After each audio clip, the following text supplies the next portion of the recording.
Sorry, Elaine, that was crazy. I just had somebody knock on my door. Oh.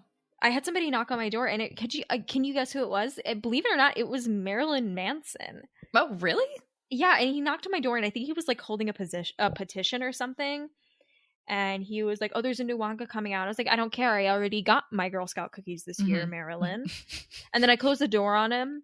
But he was kind of like stalking around the house on the outside. So I like took my car keys and I put the car alarm on for a little bit to spook him, and that got him to go off. Yeah. He's been kind of like haunting my neighborhood. Like my development had to put up little signs. Like they took a deer crossing sign and they printed out a photo of Marilyn Manson and they laminated it and taped to it.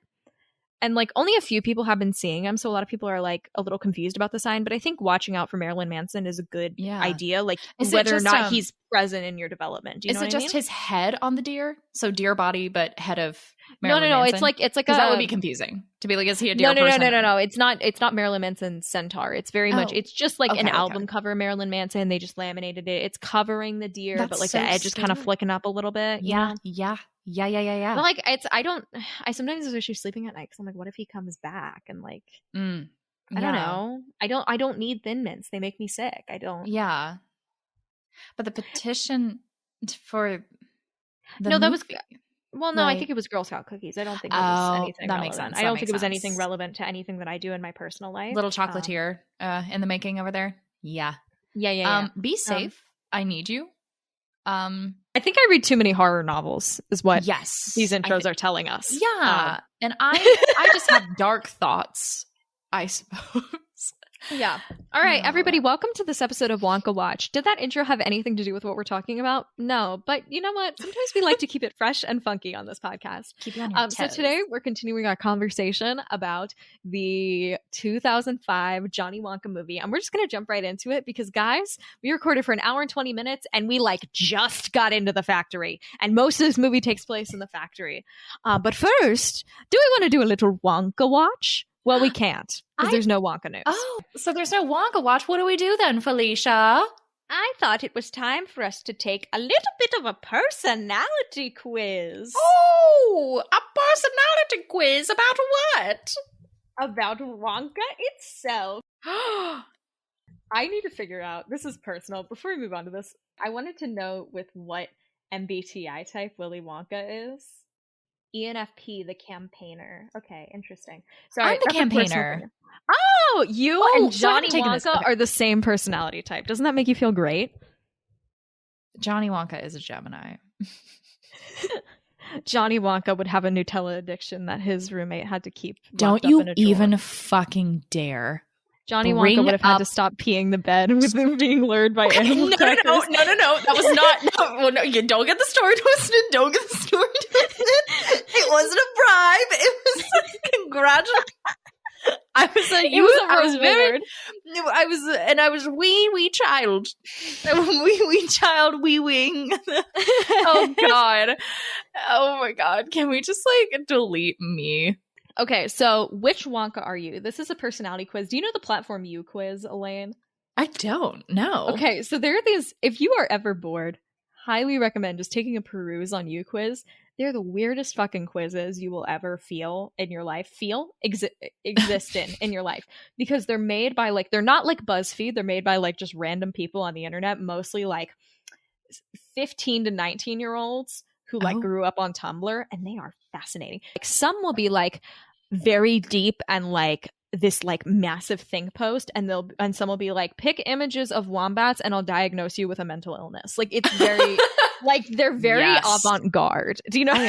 Okay. Yep. When you said grew up on Tumblr, I totally got that and I felt that and I'm ready. So this one is Which Wonka Are You by Gold Ticket. So they may have made the account just for this. Amazing. The description is they're all whimsical powerhouses, but which Wonka are you? Dahl's book Wonka, Wilder's movie Wonka, Depp's movie Wonka, or Christian Borle's Broadway Wonka, which is something we haven't even gotten into yet. We will be getting there, ladies and gents. We've gotten like a lot of communication about it and we appreciate all of it.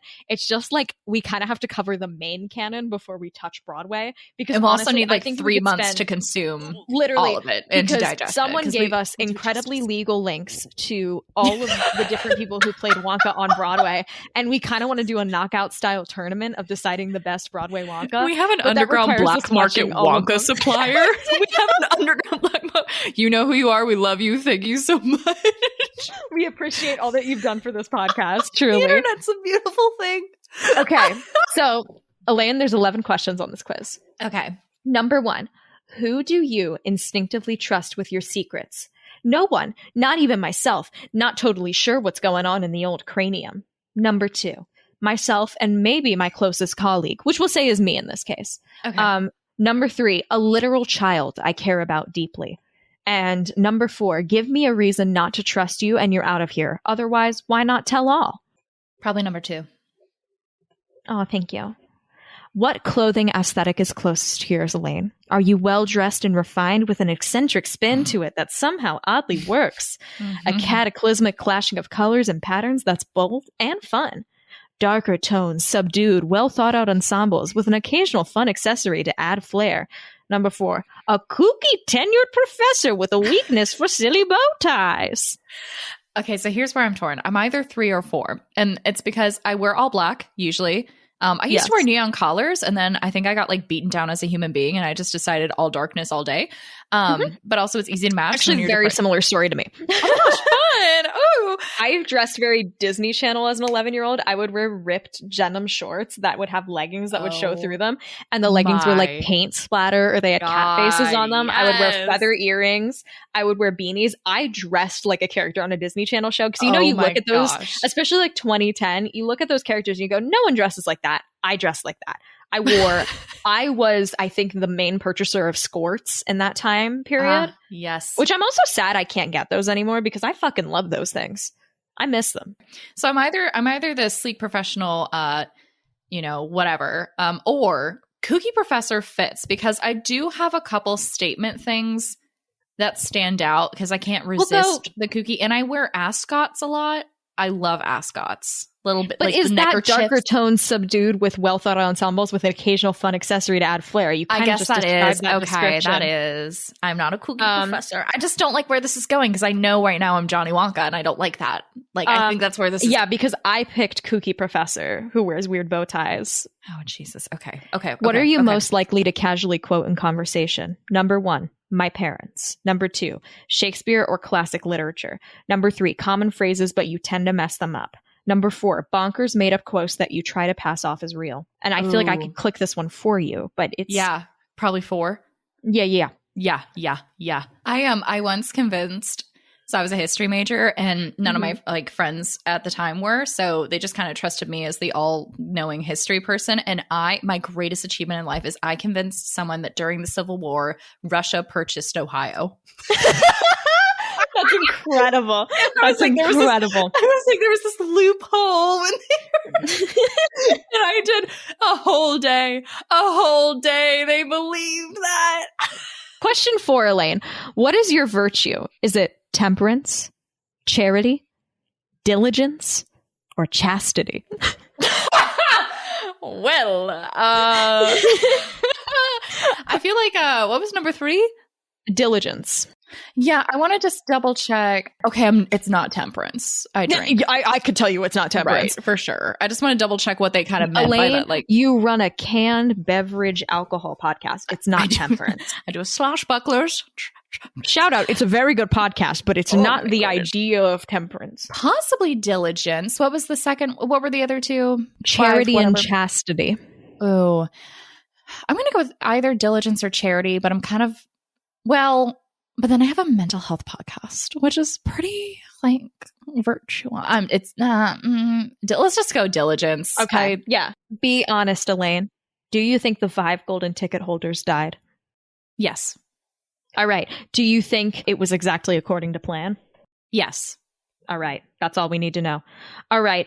Oh, goodness. I need to copy and paste. Okay, so it's asking you to choose from 4 images. The first one is a text that says, what can I say? I'm charming and irresponsible, and correcting irresponsible with irresistible.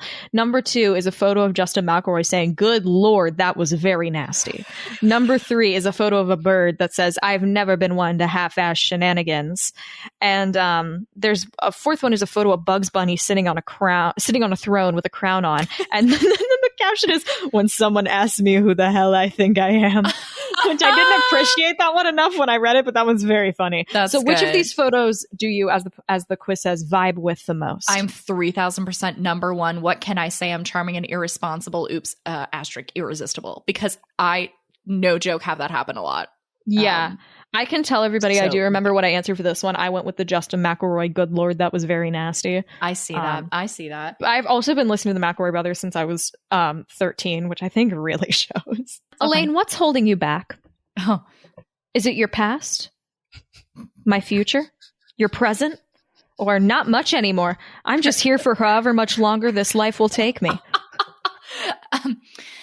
Not to urgently and immediately answer that, but the answer is the past. Thank you. Thank you. You see a kid wildly misbehaving in public with no parents in sight, Elaine. Kick him. How do you react? Okay, well... No. Do you react with a sly smile, knowing they'll be appropriately reprimanded shortly? If not by the parents, then by you. Number 2. Make a wry, witty comment and watch, not intervening. Number 3, say something rude and childish to the kid to shock them out of their misdeeds. Or number 4, lecture them, show them something fun so they're enraptured by you. 3, leave, not allowing them to enjoy the fun thing because they're bad. I kind of wish there was an option that was just like, don't care and don't leave. Care. Yeah. Because that's how I feel. What was number 2? Yeah, it's make a wry, witty comment and watch, not intervening. Which, because that's, what most people would do. Yes, I just don't care. I'm not like a huge kid person, as in like I tend to like one-off children, but like groups or dealing with like I'm just imagining the reality where you see a kid misbehaving in public with no parents in sight and you actually do something about it. Yeah, because it's like kind of I'm leaving. Back off. That's their kid, and we don't know this situation unless it's something bad. Then you do something, but it's kind of like. Yeah. Elaine, you're arriving to a first date with... Oh, that's shocking. Yeah. How do you make the first impression? Do you give them something you made that is fun, but strange? Like my moneymaker? Sorry. You do some... No, delete everything. Do you do something playful, like tapping their left shoulder and then appearing on their right? Oh. Number 3, do you immediately ask them to abandon the date plans to go on a wild adventure with no explanation? Or number 4, you got there extra early to scout them out to see if you like them? That one. The best jokes are, number 1, silly hijinks. Number 2, witty quips with perfect timing, which is what I would say everyone would describe this podcast as. So... pranks at the expense of others. Oh my. And the last one is wacky and over the top, which is actually what this podcast is. I love nothing more than a good witty quip at the right time. Ooh, so good. How sexy are you, Elaine? Incredibly sexy. And my emotional issues only add to the twisted allure. Number 2, your attraction to me is your issue, not mine. Whatever you think I am, I'm better. I can tell you, I clicked that one. That's very me. Number 4, almost none. I reside comfortably and confidently in the your uncle vibe zone. And the last one is, it's there and I'm using it. My thighs are mighty. So what do you feel, Elaine? Okay. I'm feeling either 1 or 4. Can you reread them to me? Number 1, incredibly sexy, and my emotional issues only add to the twisted allure. Yes. The final one is, it's there and I'm using it. My thighs are mighty. Oh man, I am torn. Yeah. Let's go with number 1. Let's go with number 1. Yeah. I think you're going to get Johnny Wonka. No, damn it. No, we're both Wilder Wonka, Elaine. So 47%. You got Gene Wilder? Yeah, we're both Gene Wilder. 47% of the people who took the quiz got Wilder Wonka. You're the purple, whimsical nightmare man himself. You're an enigma. You're a chaotic mess of charisma and bluntness. You have the best one-liners, and everybody knows it. You know the rules of life, and you obey them, but not without adding your own defiant flair. Well, thank you. Okay, so this week's Wonka Watch was that we are both Gene Wilder Wonka. Genie Wonka. Thank you. No, thank you. Now we got to jump back in, dive deep back into the Wonka well, down the chimney of Johnny Wonka's factory, and right into the chocolate room where we left off. The chocolate room in the 2005 Johnny Wonka is completely CGI, and I hate it. It's bad. I will say though, I prefer the chocolate river in this movie. This chocolate river looks good. I like this chocolate river. It looks like, chocolate. And not like the weird hot dog water shit that was going on in 1971 that I publicly hated. Mm-hmm. Yeah, it's like, in a way, it's aesthetically pleasing, but you can just tell it's all fake. And so there's just kind of no joy. Like, I was not dazzled. And honestly, Felicia, I was bored most of this movie. I think that's why I don't have a ton of notes. Like, I actually tried to rewatch it this morning, and I like the Charlie. Like, I think you're right. The factory, because I thought maybe I was too tired last night, and so I wanted to be fresh. And honestly, I think you're right. I think the factory part is not as impressive as it was in the 1971 movie. Completely, and agreed. I think I had originally said in our episode, I was like, I think this set design is more impressive because it's not CGI, and if it was, it would ruin it. If this was done practically, it'd be fantastic, but it's amazing. So here's the thing. I will say apparently a lot of the chocolate stuff was real. There's a piece of trivia that says quite a lot of the chocolate things such as trees, flowers, etc. featured in the movie was created by the chocolate shop Chalky Walkie Doodah in Brighton, England. These candy shops, man. I think it's just great British names. people. British people. The shop displayed and sold some of the creations after the release of the movie, which is interesting. I much prefer this chocolate waterfall. Okay, this is going to only apply to a very specific group of people, but I'm going to say it. There's like 2 listeners this joke is going to land for. Johnny Wonka reminded me a lot of things of this movie. One of them was online content creator Jerma985, and for the people that watch his videos, they will know exactly what the fuck I'm talking about, and that's all I'm going to say. So I'm just saying that. I'm putting it out there, and now we're going to move on. I love Felicia's secret inner audience. Like, we have the Wonka Watch audience, but then there's like this little group of people who are waiting for Felicia to release another little breadcrumb. Another little fandom breadcrumb. It's because I don't know how to explain this to you without it being a 40-minute diversion from the podcast, but I know it's going to land for 2 people. And those 2 people, it's like the Ragnarok thing. Those 2 people, they're going to be like, oh my God, she's so right.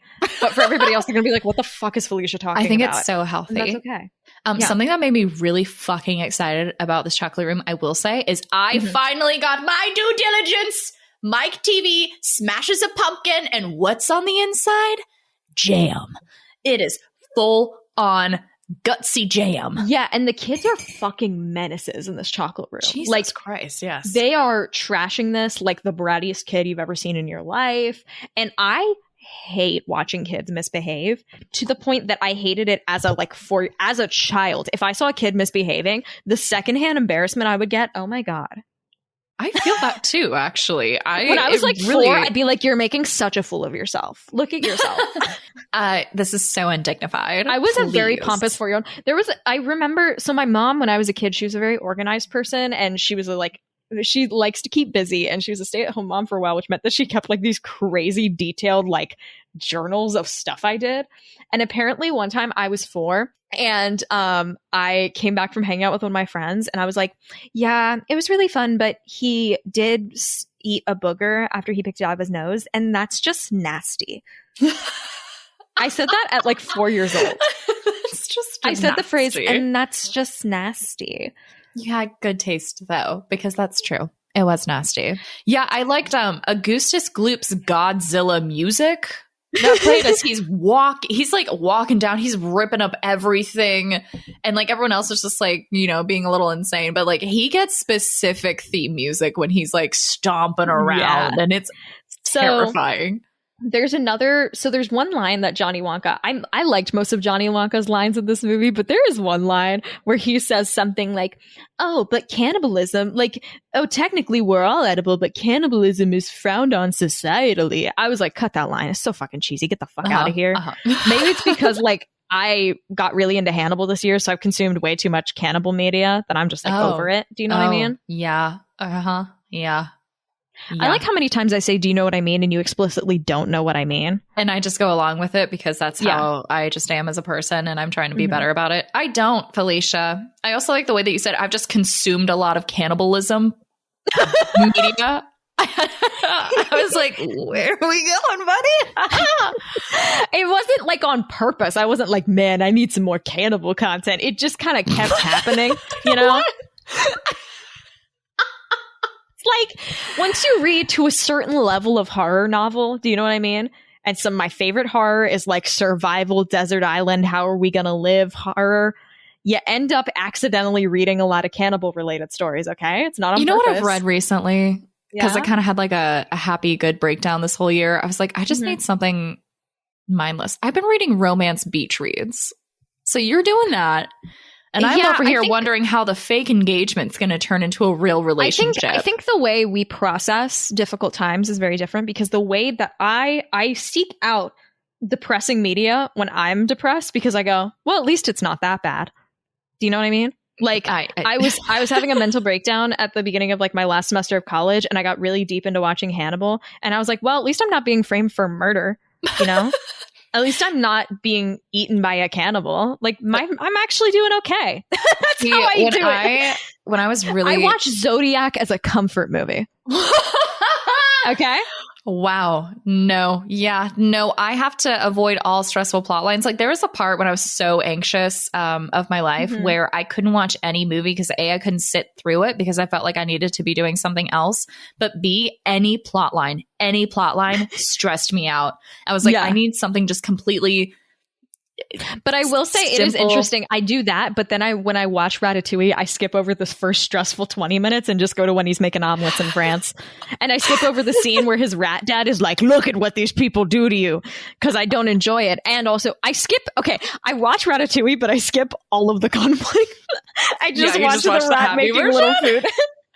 This is why I'm like, and then it's like for something about like the great romance reads are like, they do what they need to do. Like you just feel good and you know what's going to happen and it's still fun. Like this was a great example of how Wonka Watch is indeed a mental health podcast deep underneath the layers of just pretending we're talking about the Wonkaverse. So okay. Yes. Anyway, I do want to say Charlie Bucket's factory exploration outfit was amazing. I fucking loved it. He looked so adorable and I want it for my closet. How would you describe it to our listeners? I don't remember it. I wrote this note in a haze and I don't remember what he was wearing, but I believe he's wearing a little collared shirt and it's one of those sweaters with like patterns that are like stripes but then dots and then like they're all dark colors grandpa sweater. He's wearing he's got like a button up and it's kind of like a V-neck sweater and it's got these really cool like patterns and stripes of stuff. And then he's got a tan button up underneath it. It's a great look. And you think he's wearing some like brown corduroy pants.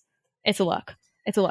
And then Grandpa Joe is wearing like Sherlock Holmes tinier hat. Yes. He's got a nice gray like oh, it's so cute. They're both cute. They look great. They're serving.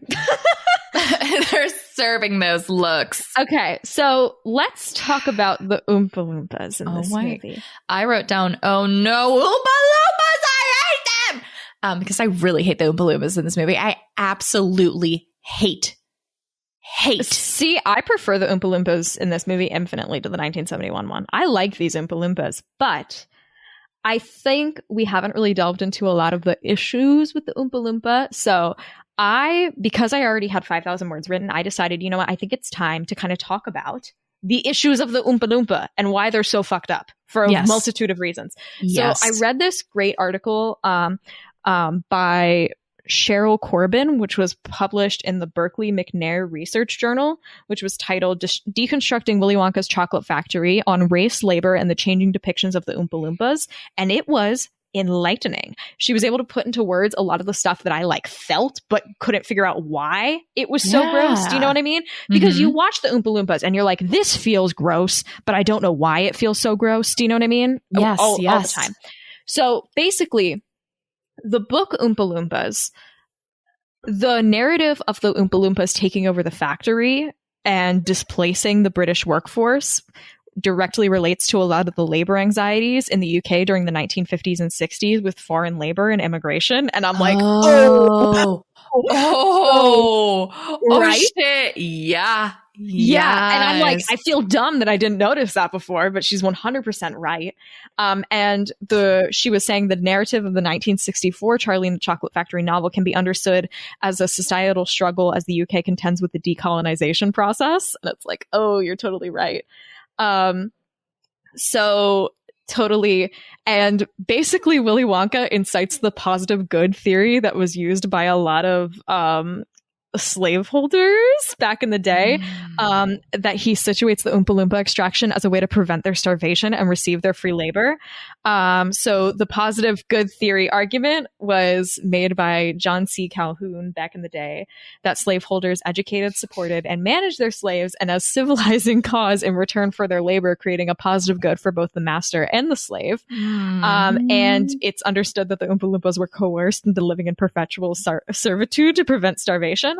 And additionally, this is in the original novel when they were still originally from Africa, and Wonka smuggled them out of Africa in crates and into the factory, and it directly references the transatlantic slave trade. So it's really bad. It's really bad. It's like really bad. This is why we are so scared that Wonka prequel has Oompa Loompas, because even in the 2005 version, it's still worst. Like, she eviscerated the 2005 version. Good, and I was going to say there's some, there's a lot of really not good stuff in here. So, we're going to talk about in 1971 the Oompa Loompa reconstruction. So this was around the time that this movie was coming out after theaters were becoming integrated, and the African American demographic was now a capitalist venture for Hollywood. So now a derogatory depiction of Black people also meant a loss in revenue, which is pretty accurate. So what's expressed in the 1971 movie is the struggle to keep the essence of this master-slave narrative while removing all racial antagonisms, which is very much true. And basically there's changes in language. So instead of being imported in the 1964 text, they are transported. Oh my God. Really taking a big step. So 2005, now we're at the Johnny Wonka, which is, I totally didn't think about this, but it's a really well written article. So by adhering closely to the original written text of 1964 and the revision made in 1973 that basically turned the Oompa Loompas into hippies, like that was how they changed it, is they made it into hippies. Yeah. So the 2005 cinematic narrative reveals itself as an American anxiety tale within the context of globalization and the emergence of the internet in 2000, because that was when the internet allowed India to become a major contributor of resource and labor. And I was like, oh, damn, that's not good. She's so right. She's so right. Yeah, this film is more about the jobs migrating outside of the US due to reasons of like modernization and technology, and like the same thing with Charlie Bucket's dad's robot job, you know what I mean? So within both written texts, the Oompa Loompas reject the clothing offered to them by Willy Wonka and wear their traditional clothing, which in the book is traditional deer skins for men, leaves for women, and the children are naked. But in the 2005 movie, all the Oompa Loompas are branded with the Willy Wonka branding. And it removes the narrative of resistance from the text, but also fully marks them as property. And I'm like, damn, you're so right. And then Cheryl Corbin, the author, also discussed about how the removal of the racial antagonisms based on race has allowed for a lot of the white privileges within the story to go unchecked and unnoticed. And he's not understood for the master figure that he is, but as a patriarchal figure, likened to a paternal one. Yeah. And the 1971, 1973, and 2005 narratives has added to obscuring the original 1964 text, removing the racial nuances and power dynamics, making them almost unrecognizable. And I just thought that was a really good summary of all the fucked up shit going on with the Oompa Loompas. There's still more, but I wanted to get a scholar's opinion on it and not two little bozos who run a Willy Wonka podcast, you know? Because I think... Yes. I don't think we're the people. I don't think we're the people. No. You know? Yeah. No. We're not the I think people. that was very well written. Definitely. It's very Everybody, well written, we'll link and it. Definitely go check it out. Definitely. It's kind of definitely worth a explains- read. It's fascinating. And made me really not like Willy Wonka. Yeah. Pretty tough. Made me- Pretty tough there. Pretty tough. But we got to move on and we got to cover the rest of the movie. So that's a lot of the Oompa Loompa history. I think it's a good thing. I will say the guy who played the Oompa Loompas in this, I think he did a great job. Willy Wonka did also explicitly say he imported them in this movie, which is awful. Yeah. It's really bad. Getting to like watch him meet them, like having that origin story was worse. Like it just would have been better to not have that. There was this whole bit about the Oompa language, which felt really gross. Yes. Very. I will say the way that good. Johnny Depp ate that soup was beastly. Oh, and disgusting. I wanted it to go off my screen. That was horrifying. It was like smashed caterpillars, which also was another thing. It's like, oh, of course they eat weird food. It's smashed caterpillars and eat it, or it was. And he fully erased all of their culture. It's really not great. Yeah. So we've talked about the Oompa Loompas. We've discussed it, and specifically, so this looking now at the songs and what they do.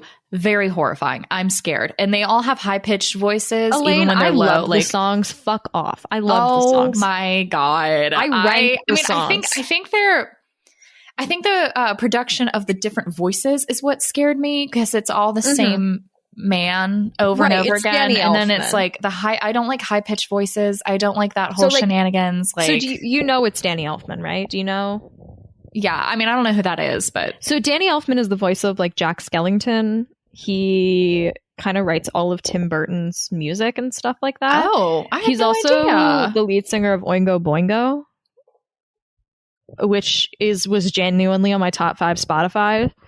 So the energy that he brings to this music is kind of what Oingo Boingo sounds like, but without all the pitch modification. Okay. So that I think if the pitch modification hadn't been there, I probably would have enjoyed a lot more. I was mentally prepared for the insanity that these songs were going to bring. I do like the hippie song, but I also hate the hippie song. You know, like there's some I'm okay with, and others I'm like, what is happening? But I will say when it first happened on my was my least favorite. When Augustus Gloop falls into the chocolate river, Johnny Wonka is even less bothered than Gene Wonka. If I didn't think that was possible. Completely, just stone-faced, doesn't care. I will say Gloop in the Chocolate River was so much scarier in this movie than in 1971. This movie is genuinely scarier. I don't know. Yes. Like, there's the tunnel scene. Yes, that's scary in the 1971 movie. Literally everything else about this movie is scarier. Like, yeah. Do you know what I mean? Like, because you watch him go up I mean, even while he's floundering, it looks more likely that he's going to drown. The chocolate is thicker. Yeah. And then when he gets sucked out the tube, it feels more claustrophobic. And then when he gets into the actual like container, you see him look out this porthole, and then the chocolate goes over his body. Like he is actually drowning, stuck in this thing full of chocolate. And it's horrifying. Yeah. Him fully covered in chocolate coming out of the tube, genuinely scary. I will say. So there's this bit where the chocolate tube starts to suck it up. And you know how like there's the whirlpool in the bathtub? They do that, and they apply the Doppler effect to him screaming. I laughed way too hard at it. That was good. It's so dramatic. It's getting sucked up the chocolate tube. I will say, literally no one gives a shit except for his mom. People really didn't react as much as they did in the first one. I feel like everyone was like, huh. I think everyone was very self-motivated in this movie. You know what I mean? It was a lot more Hunger Games. It was a lot like, let's beat you. Well, too bad for him. The Oompa Loompa song also really reminded me of VeggieTales. I don't know if you... Oh, okay. Okay. I'm also really sad there was not a VeggieTale Willy Wonka parody because God, I wish we could do an episode. Oh my on God. that. Lord of the Beans is one of the best. I love Lord of the Beans. Lord of the Beans is possibly one of the best VeggieTale canon that has ever existed. Truly, it is amazing. and I want to express to you listeners, like I'm fully agnostic, but I can still Same, get down yeah, for some same. VeggieTales any day. Yeah, VeggieTales, I think we can all get to the point where we admit that VeggieTales is pretty good. You know what I mean? Like Solid. it's solid entertainment. I am a blueberry. Like there's just so many good. Yes. Oh man, we should watch Lord of the Beans together sometime. That's Honestly, great. that sounds great. So the insanity of the synchronized swimming, I want to talk about that. That synchronized swimming is fucking insane.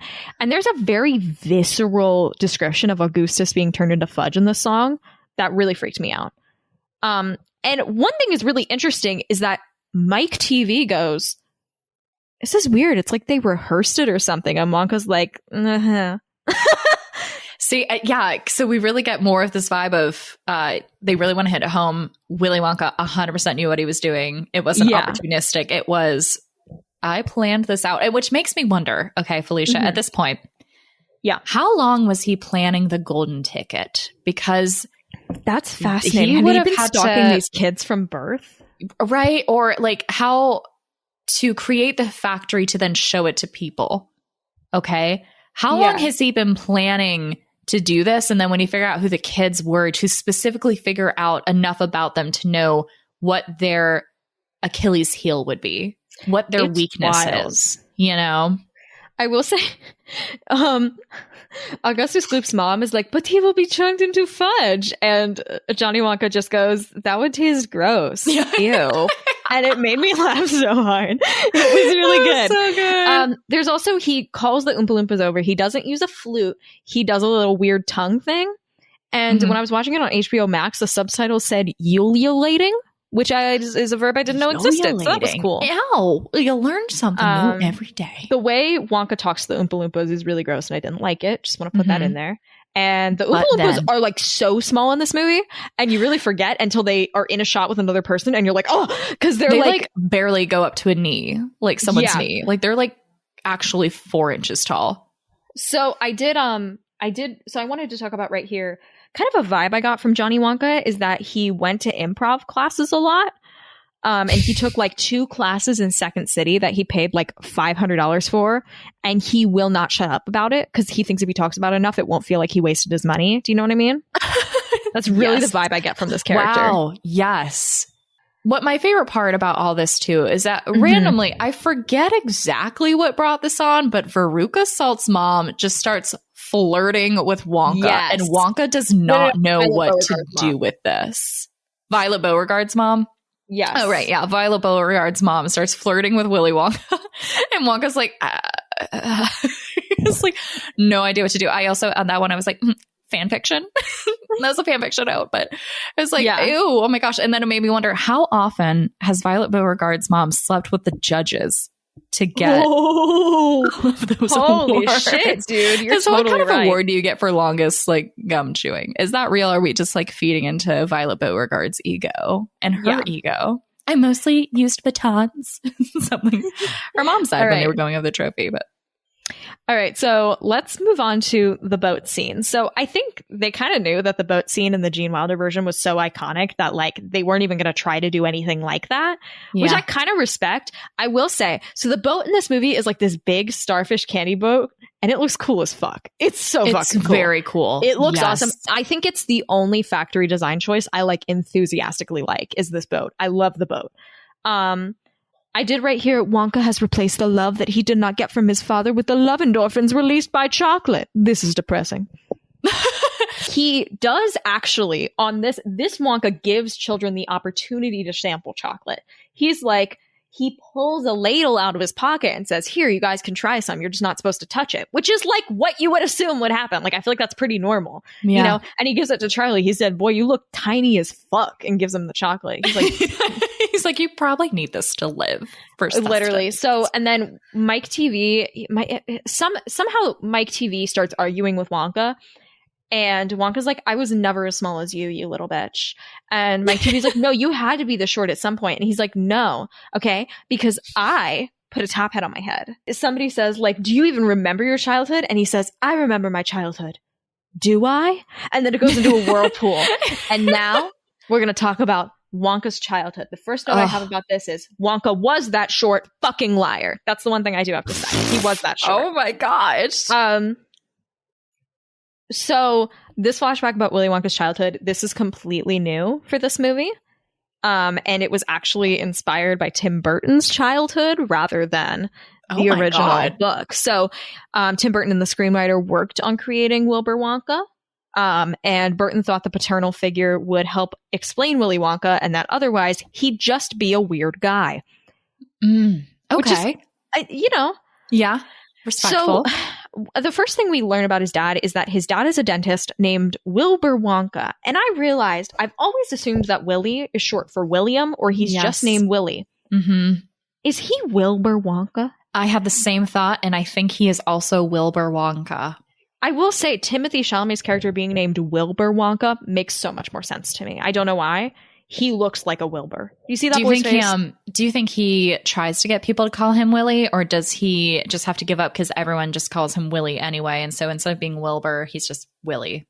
He's like, I'm actually going by Wilbur now. Oh, he does that thing where he enters high school and everyone's been calling him Willy his whole life. And he's like, no, actually, I go by Wilbur now. I actually go by W now. And everyone's like, no, you and everyone's like, no. And then they just resort, like a month later, everyone's just still calling them Willy. And then they're like, okay, yeah, I'm Willy. I started to write here, clearly Wonka grew up in an emotionally unavailable household and spent his childhood restricted from expression. Therefore, he was never able to develop into a full adult. And that's why he is what he is today. It does explain Wonka is the thing. Like he had to be an adult first, child later. This was the scene that terrified me as a kid. This scene freaked me the fuck out as a kid.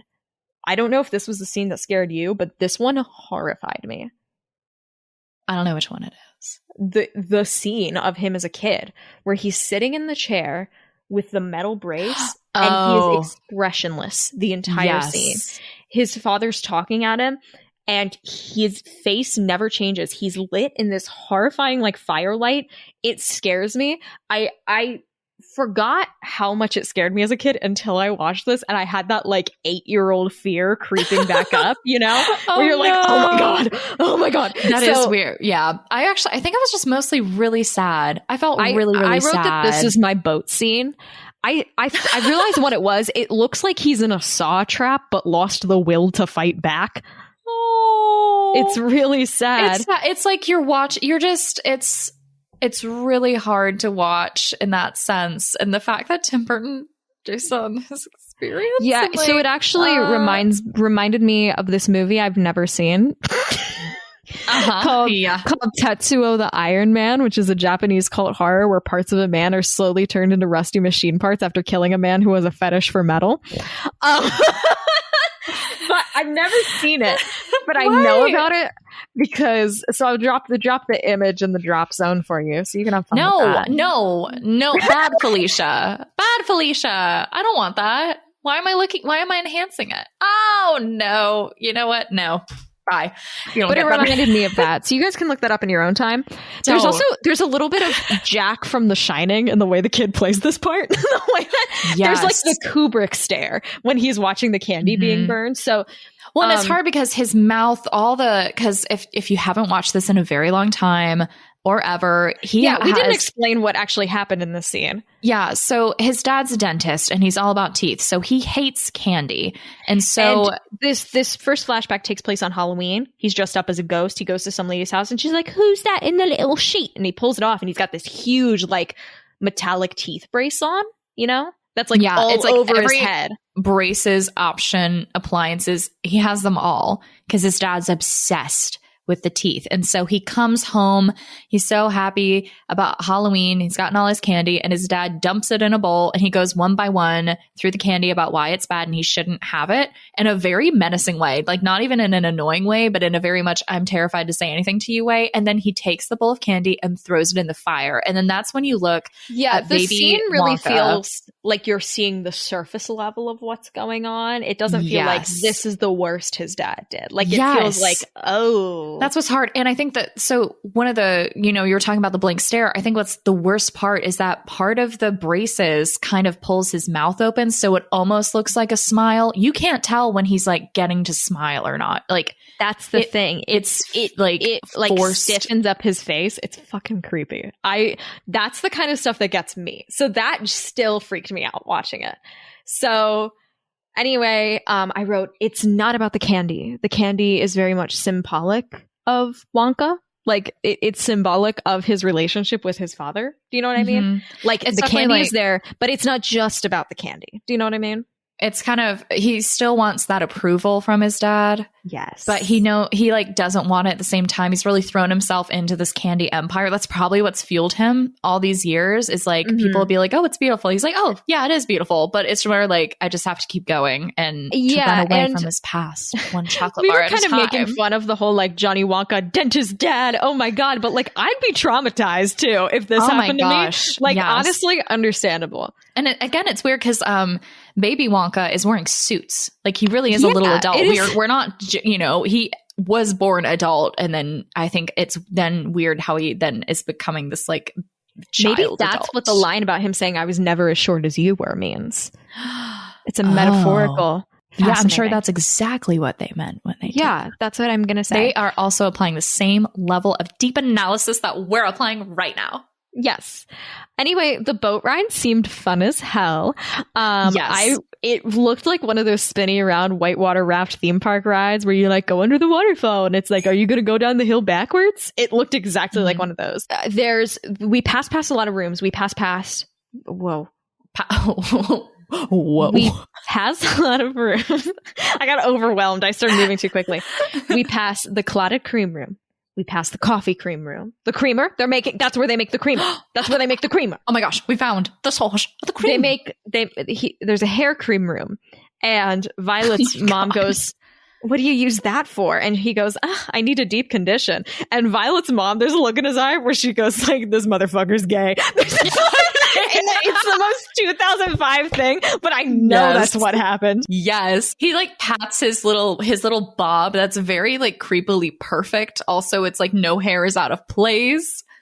I'm like, how much hair cream do you need? I was really worried where she was going with that question, by the way, since she's like flirting with him the whole time. Oh, and then God, you're right. I didn't even think about that. Yeah. No, but I think you're right. That was exactly what she was thinking when he answered that. And she's like, well, fuck, I don't know how we're going to win this now. And then it goes to the whipped cream scene and the Oompa Loompas are just whipping a cow and it made me very sad. Yeah. And then there's a door that just says jelly beans, which kind of breaks the whole pattern. He was just like, I can't figure this out. Now we are in the inventing room. We go in and the set of this was giving me very Disney Channel original movie. There's this one movie that specifically it reminded me of. So the show like Zack and Cody, all that stuff. Oh yeah, I got you. There's Sweet Life on Deck of Zack and Cody, which was my era. So there was the Sweet Life on Deck movie, which is one of the most fucking insane movies that no one ever talks about. They did a movie? Yeah. And that? I need to explain to you. Okay, I'm moving my keyboard to the side. I need to tell you about this fucking movie, Elaine, because it's not.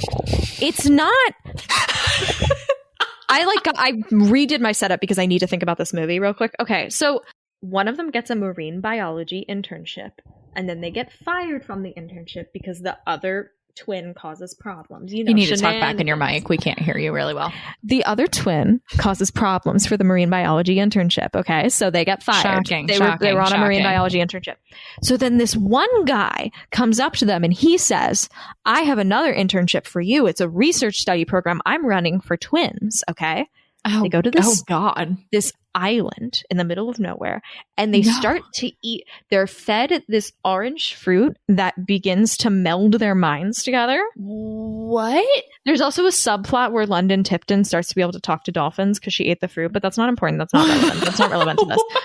So they're sitting around the table and they are playing tennis against these twins and they're perfectly in sync with each other and they can't win. And then there's this dramatic confrontation scene in a field, which I thought was the peak of acting when I was like 7, Now watching it as an adult, it wasn't great. But at the time, you never expect the Disney Channel boys to cry, and they had them fucking crying and shit. It was this whole thing.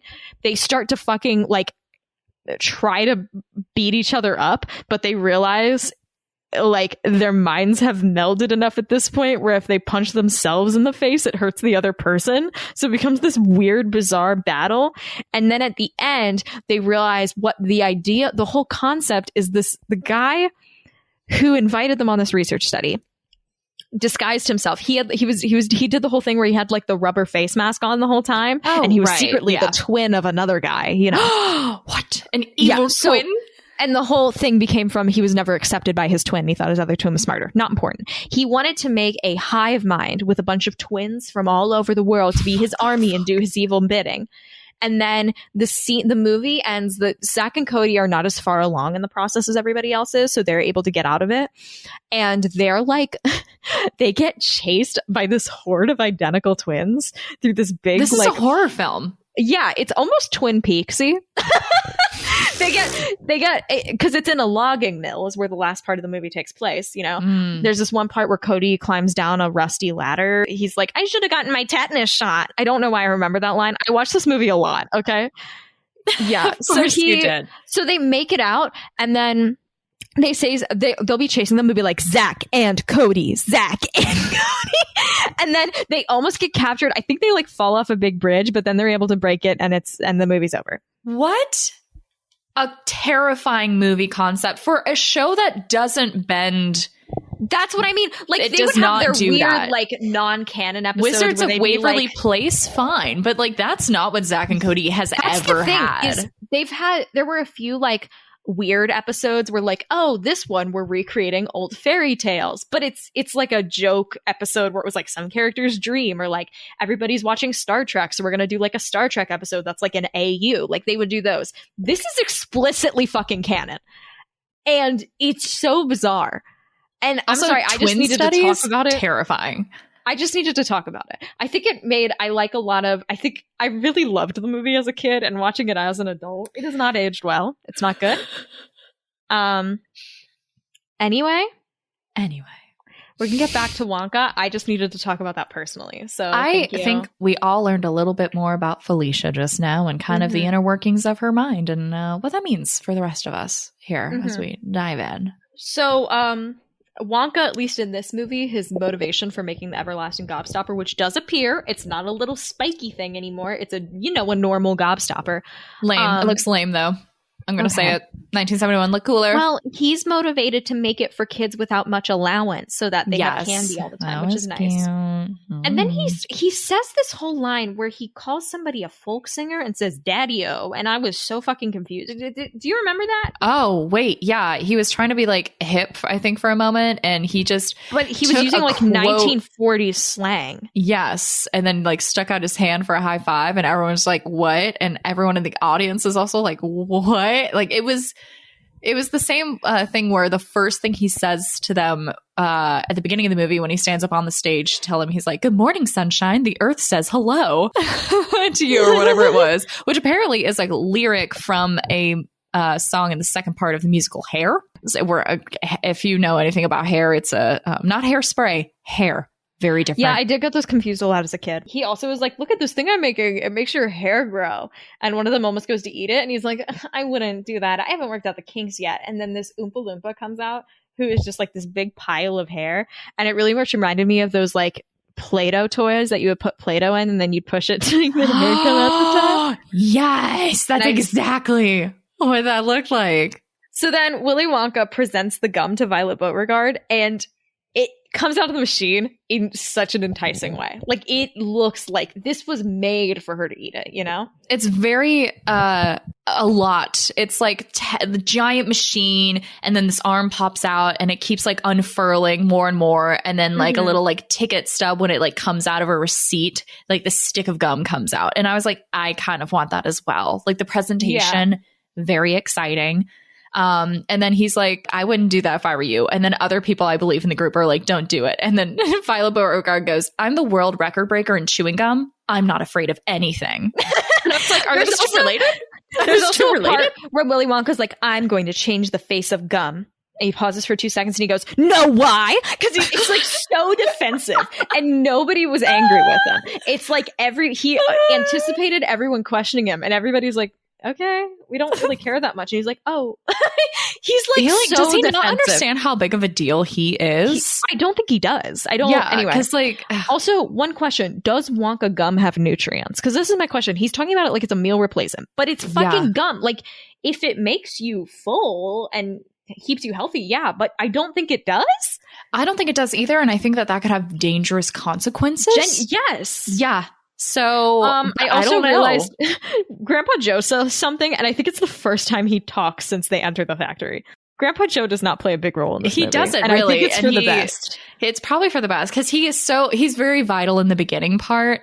And then he really is just absorbing it and clearly happy. And Charlie hasn't really spoken either. I mean, he said like it's delicious, and you can kind of get these hints that Wonka is favoring Charlie a little bit. Like he's like saying something, like a kid will say something else and he'll go, "For your information, little girl," like very annoyed. And then never like does that to Charlie. So no, yeah. So it's I did say Wonka's wearing burgundy eyeshadow icon. It's very light, but it's there. You know, I totally missed that. I have to go back with my Wonka makeup palette from ColourPop. I think it's just him having like redder eyes, but in my mind, it's burgundy eyeshadow. Okay, that's fair. I like it. Veruca, she takes the gum, she eats it, and she says the iconic fucking line, "Tomato soup, I can feel it running down my throat." Roast beef with gravy. I don't know why I hate that line so much, but I do. I don't like it either. But like, I got very excited when it showed up again because when she said it, I heard you saying it on top of her. You know, it's a problem. You hate it, but you've made it iconic for me. So she eats it, and Wonka starts fucking sprinting away. There is full horror music as this happens. Yeah, and I was way more stressed about the this scene. Yeah. I want to say it made me so uncomfortable watching this because I know what happened with this online, and I made as little eye contact with the screen as possible. I saw it as very horror film-esque because they're like, you really see how terrifying her skin turning blue is, and this idea that like it would never go away. Like minor appearance changes like that scare the shit out of me. Oh, really? And so, and the fact that people are backing away also, like her mom is backing away. Everyone is backing away from her. No one's helping her. And then she blows up really big. And this is, again, a CGI moment where I just was like, I'm kind of taken out at the moment. This is very CGI. I'm not excited. Versus 1971, she's in a balloon. Yeah, it's she's a beach ball. Like it just feels. Veruca does say the line, "You could put her in a county fair," which is so ridiculous. Go get the because her mom's like, "How is she ever going to win anything again?" It's like actually funny. I was like, "That's good." So, yeah, she got some good zingers in there. Now we get to the Oompa Loompa song. This is my least favorite Oompa Loompa song by far of the movie. This one fucking sucks. I concur. There is a line where the Oompa Loompas say, "She has a giant chin, just like a violin," which is nothing. That's fucking nothing, Danny Elfman. That means nothing. Yes. I think like he had like 3 days to write this one, and he did the rest of them. Well, didn't they use a lot of the lyrics from the actual book, though? That's what I heard. Oh, really? No. Yeah, her face just like, and that from her face, her giant chin stuck out just like a violin. All right, that's fucking Roald Dahl's fault. These are, Elaine, these Wonka songs, the original ones, are so long. Really? So we're going to do a Wonka song analysis then at some point. They are so long. They just wrote in Veruca Salt, there's the line, "A bacon rind, some rancid lard should fall upon Veruca Salt. Is she the only one at fault?" Jesus. "Who spoiled her then? Ah, who indeed, who pandered to her every need? Who turned her into such a brat? Who are the culprits? Who did that?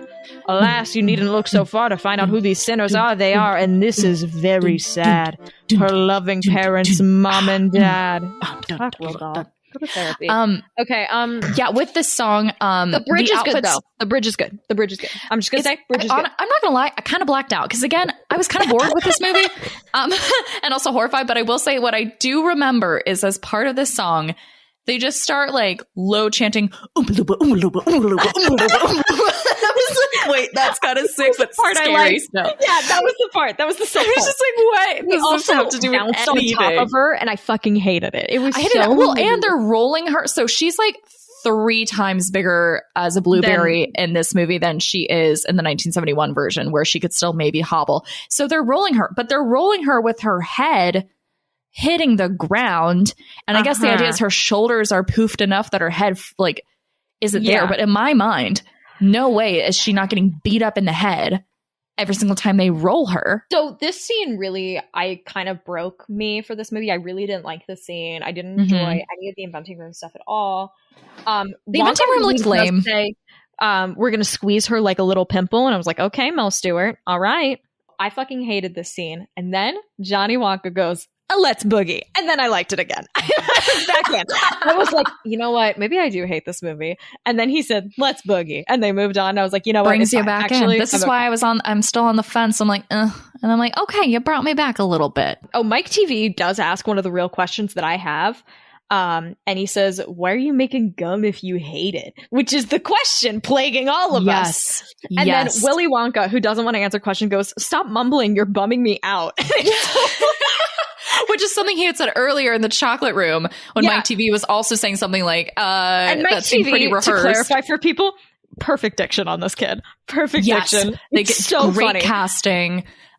This is why he's a little really more likable for me in this, because he and his dad are the most like real, even though he's still a piece of shit. But like, Mike TV fucking sucks, but he at least has like, he's like, what the fuck is going on here? Like, he's not into the Wonka.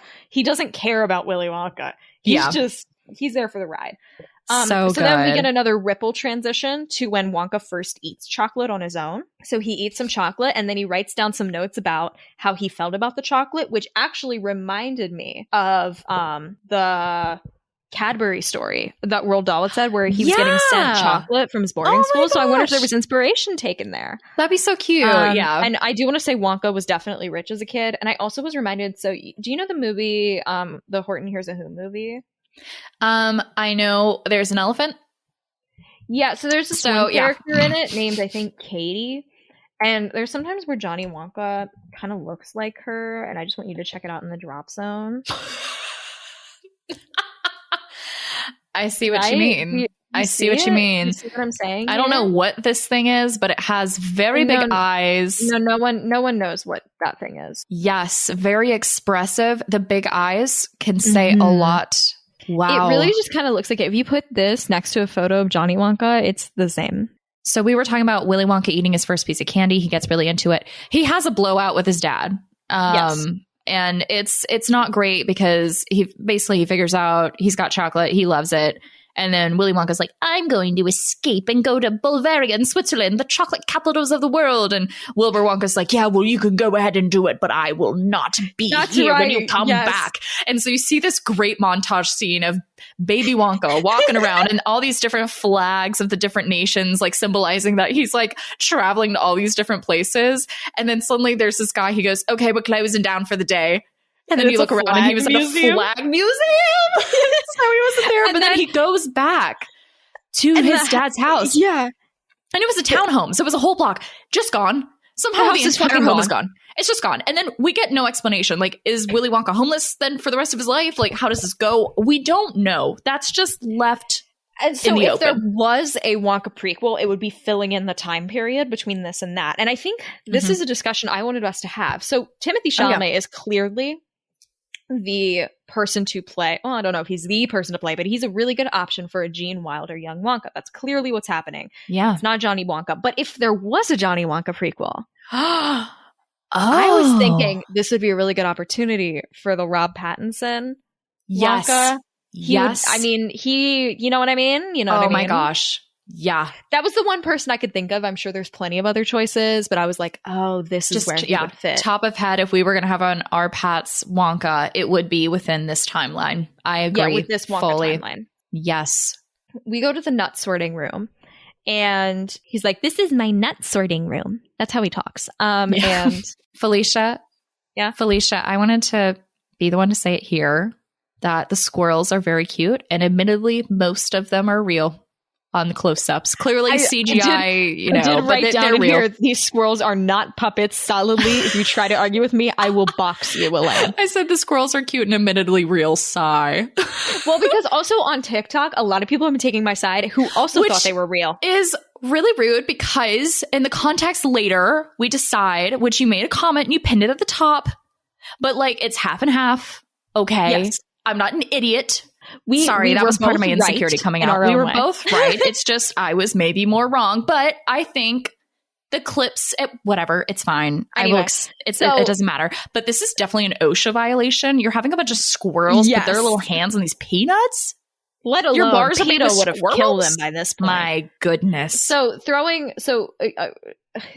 Salt's dad goes up to Wonka and he's like, you know, I'm actually in the nut business. And he gives him a card. And Wonka goes, oh, okay, great. And immediately throws it away. Amazing. I think Veruca Salt's dad says something about like, oh, you know about the nut business and all the kind of, all the industrialization and things like that. And Wonka's like, no, you're really weird. He's like, do you use the N3 5000 machine sorting? He's like, that's weird. Yeah. And then you go and it's just weird. squirrels. Like 10 squirrels making this giant like chocolate output for the world. It doesn't add up. It doesn't add up the amount there's also, this scene is genuinely fucking creepy. There's something very like ominous about this scene. Like really ominous. So this is where I went all film student again. It reminded me of the tea party scene from a 1980 stop motion Czechoslovakian adaptation of Alice in Wonderland. What the fuck? It's one of my favorite movies. You have the weirdest polls. The things you can pull from are just so not where I expect them.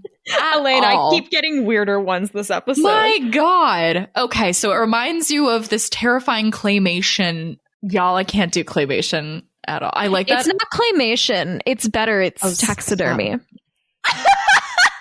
Oh, I'm so scared. I fucking love this movie, Elaine. Okay. I'm hitting play. Oh my God. That's the worst thing I've ever seen in my life. So Elaine is currently on the floor. I'm so scared. I can't look away. Join me on the floor, everybody. Okay, these fucking I genuinely couldn't even tell you what's happening. It's just like, what? Oh God, sorry. I'm like almost throwing up. It's like the worst puppet nightmare in the world. And he's got a knife. No. He's got a knife. They're like trying to have the tea party and he's got, is she the voices? Is Alice the voice? So Alice is the voices. Things? These are her toys. Horrifying. Because the rabbit is like, oh God, the motions are awful. Oh, stop. Why is it like replaying the same? Oh my God. This is what the squirrel scene reminded me of. The rabbit is buttering clocks to put them together, and there's a knife in this rabbit's creepy hand, and then there's a guy with a beard constantly drinking tea that's spilling down. This is where it gets insane. We're repeating the same scene over and over again. Yes. I've like watched 2 minutes of this, and it's the same thing. It's just over and over and over again of a horrible nightmare that will never leave. It makes me so uncomfortable, and that's what the squirrel scene reminded me of. Like, this freaks me out too. I want to let you know. Like, I'm not immune to this. I can't look away. This is officially you. What just happened? Something just came out of the teapot, and it's definitely like oh no. Oh yeah, so a lot of the things that are animated are also little skeletons and like taxidermy too. It's like a weasel minx is coming around and licking all the teacups, and it's very much dead and slithering around like a fuck. The rabbit has the worst eyes I've ever seen in my entire life. They are vacant. This thing would murder you. It looks like it's from like the 1800s, and it was left in a coffin, and then you ripped up the coffin to pull this thing out to put it in a museum, but then when you put it in the museum, it ran away and you couldn't find it, but then you found it in someone's trunk, someone who's very disturbed, and then you take it out again as evidence, and then it disappears and you never find it again. I'm so sorry. I can't look away. The bottom of Elaine's, the top half of Elaine's head with her eyes just looking. This is not good. What country is this? What's the language? Czechoslovakia. Yeah, definitely adds a good flavor. Because now I don't know what's going on. Oh, she's opening the door. Oh no, don't do that. Oh no, don't do that. Oh no, don't do that. I think she just leaves. It's not that big of a deal. They're too sentient. They're too... Ew, it just rubbed butter on her sock. I'm sorry, Elaine. I feel bad. You can stop whenever you want. Are you done? I'm skipping to the end. Oh, the end of the movie? Oh, what? What did you just see? I'm gonna screen. Okay, sorry, everyone. I'm gonna set up now. I'm going to stop now. She's completely knocked her microphone over. I'm screenshotting the scene that I skipped to, which you can see. I'm sure this will end up on TikTok. I have sent you the screenshot of the horrifying thing I just skipped to. Oh, yeah. No, that guy. Wait. Elaine, I've watched don't say this it so movie casually. Don't say I've it watched so this casually. movie like 4 times, Elaine. This is what it is. No.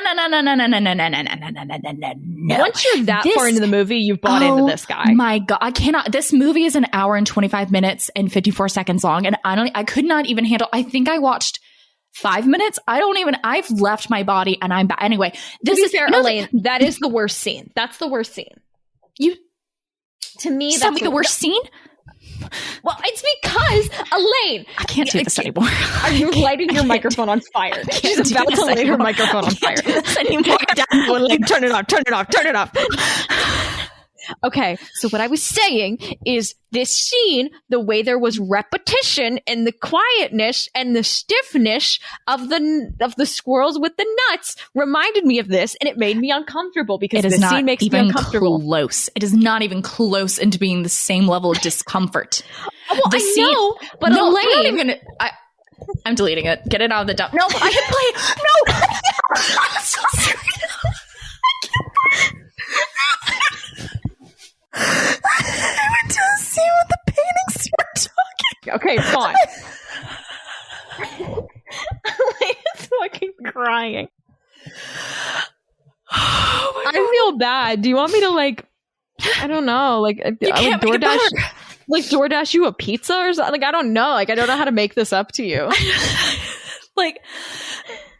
Felicia, I don't know what I did to deserve that.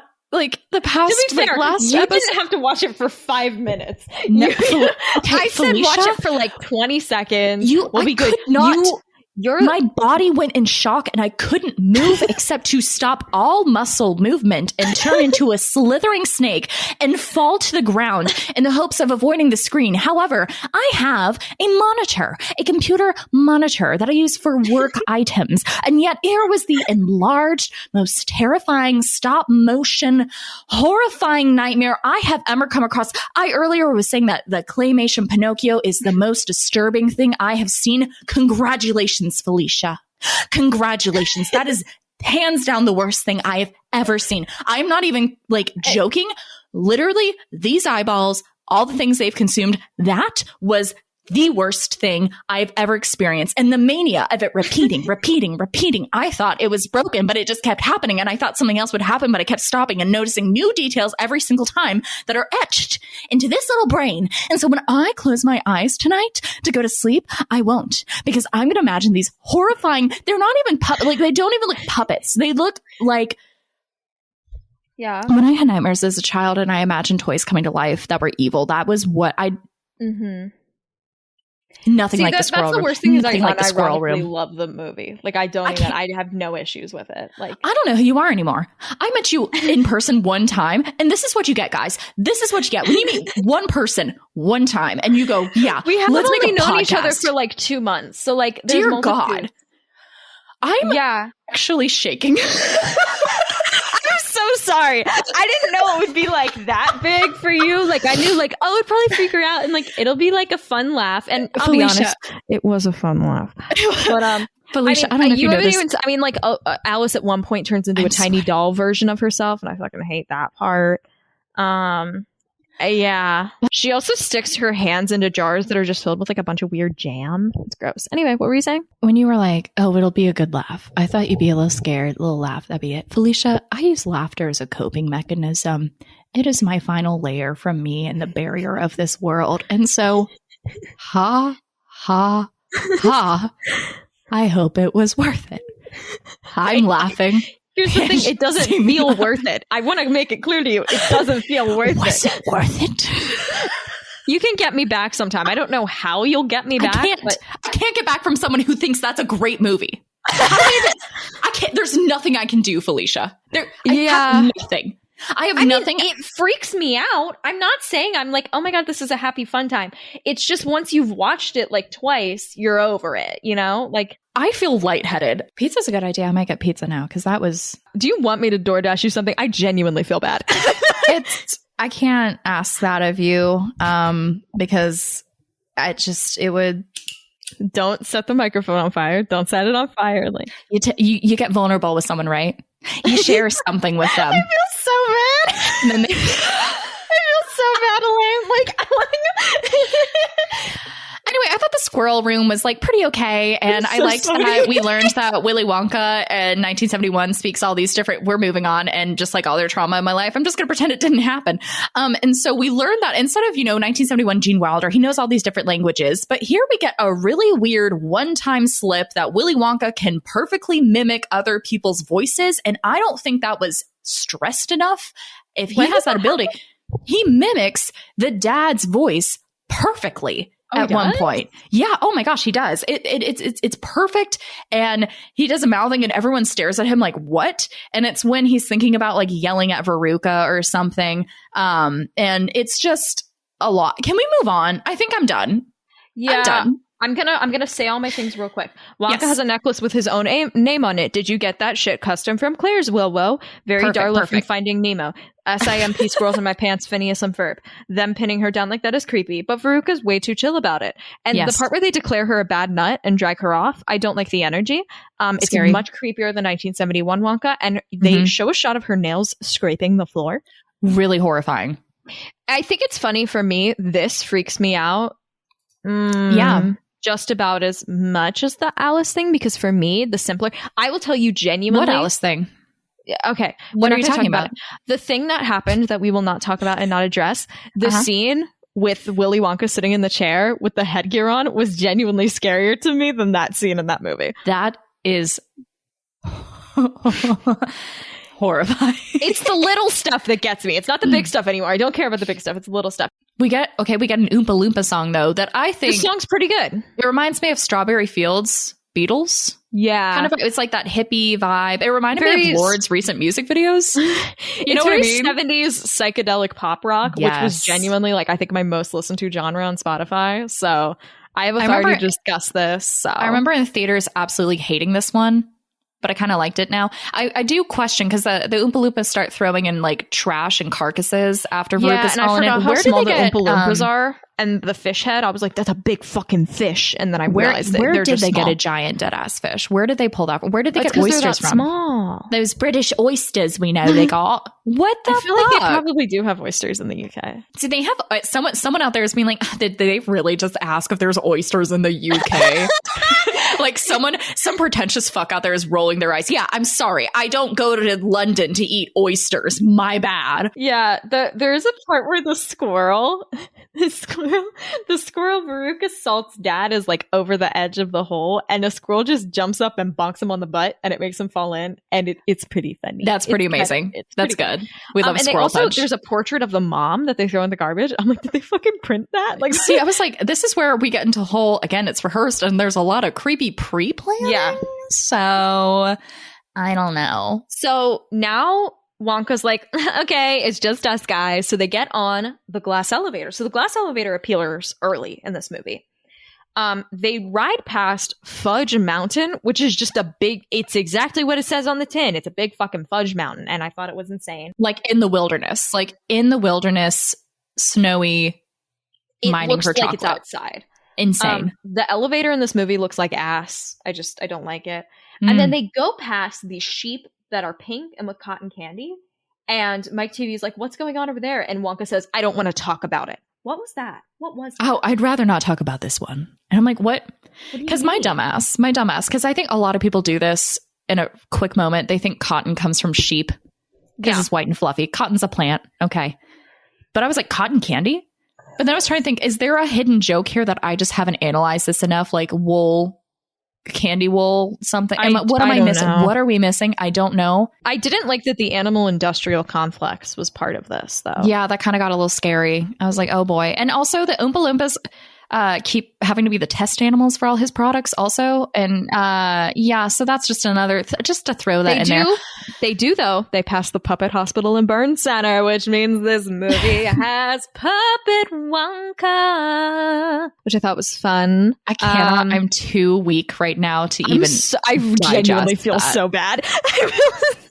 Moving onward, as they're going through the factory, we hit this weird scene where they all have machine guns and are shooting targets. And I go, Wonka is like preparing for war. He is actually preparing for war, which is an episode topic I have put in that happened before all of this, is Willy Wonka and his effects he could have had on like World War II. And so I don't know what these like machine gun candy things are or what their purpose is. Never addressed. I thought Mike TV might say something as a video game lover. Says nothing. It's just there. I'm like, what? I will say, though, this movie, I genuinely understand why Wonka picks Charlie. Like, they clearly share ideals. It's not, I'm looking for a child to mold in my image. It's just, he's wanting to allow someone to have the childhood dream he never had and also look for, like, you know what I mean? You know what and I the mean? crisis was started because he found a gray hair. Yes. And he's like, and then the best line, he's like, he like found a gray hair and he's like, I need a hair. It was so fucking funny. It's a dumb line, but it's really good. I need a hair. This movie, I think, is funnier than the 1971 Wonka. I think so, too. I'm gonna say it because yeah. I also like, as much as like Gene Wilder's funny quips, they don't really, I don't think they're that funny to me. Like the little like one-liners. I think for a kid, this is more of a kid's movie. I think Charlie and the Chocolate Factory is more of a kid's. You owe me. Yeah, that's fair. You're not a child. You're allowed to be as mean to me as you want from now on. You're gonna always be a baby to me because I'm older. I hate this. This is how I talk to my dog. What are you doing? I think my brain is scrambled eggs right now. I'm honestly like, I know it looks like I'm fine. I'm fine on the outside, but I'm really not doing fine. I really feel so bad. Okay, so we better get so many hits and likes because of that. I'm better. We're in the TV room, and it's very much like the 1970s version. It's white void. And I do think it's interesting. They're kind of flipping through channels, and Oprah shows up. Yes. And also 2001: A Space Odyssey. Amazing. Which I can tell you, 2001: A Space Odyssey, I fucking hate that movie. I've never watched it. Well, I have. I watched the first 10 minutes. And I realized I was hating my life because it was just all these apes running around and making screaming noises. And I was like, you know what? I don't have to watch this. And it was liberating. I'm realizing I know nothing about that movie. I had no idea apes were involved. I know people don't like it. I thought it was just going to be one of those, we went to space and all died movies. It's a 15-minute sequence in the beginning that's like the foundation of humanity through gorillas fighting each other, and then it moves to this whole weird space dystopia. But I couldn't get past the ape shit, and I was like, you know what? I don't need to. I also just don't like Stanley Kubrick. Oh, we also get we learn that the Bucket family has their own phrase for when they're shocked by something, and it's "holy buckets." That's what Grandpa Joe says. Holy buckets! It's like, what? Mike TV is definitely the least hateable of the kids besides Charlie. Still not great. Who could have seen that coming? Who could have seen that coming? I will say, so it has the same thing as in the book, in the movie, where it's a giant Wonka bar and then it gets shrunk down to be on TV, which makes me ask, how many calories are in a Wonka bar? How many calories are in a Wonka bar? That's such a good point. A 1, a 2, a 3. Now we'll never know. Okay. So Mike TV basically goes up to Willy Wonka and he's like, you fucking invented teleportation and you're using it on candy bars? Which is a great point, Mike TV. Such a great point. He's basically just like, you're so fucking obsessed with chocolate that you're losing any potential major change you could make on the world. Like, Mike TV should genuinely be hired as like an engineer or oversee like operations or something for this factory, because he could, you know what I mean? Like, because these candy inventions, Wonka doesn't have any, like, his whole focus is the candy, not how could this actually change the whole world, what I've done. Exactly. So he's like, I'm going to send myself over and try it out as a teleporter. And he becomes a dick again because he just like pushes Oompa Loompas to the ground for no reason. Yeah. If they take that stuff out, he's like just a kid who's kind of cocky. He's a shitty little 11-year-old. You know what I mean? Yeah. Like, he reminds me of Mikey Way from My Chemical Romance from 2003. I don't know why specifically, but I just wanted to talk about it, I guess. This Oompa Loompa song. Yeah. I loved this song. I do like this one too. It's so well done.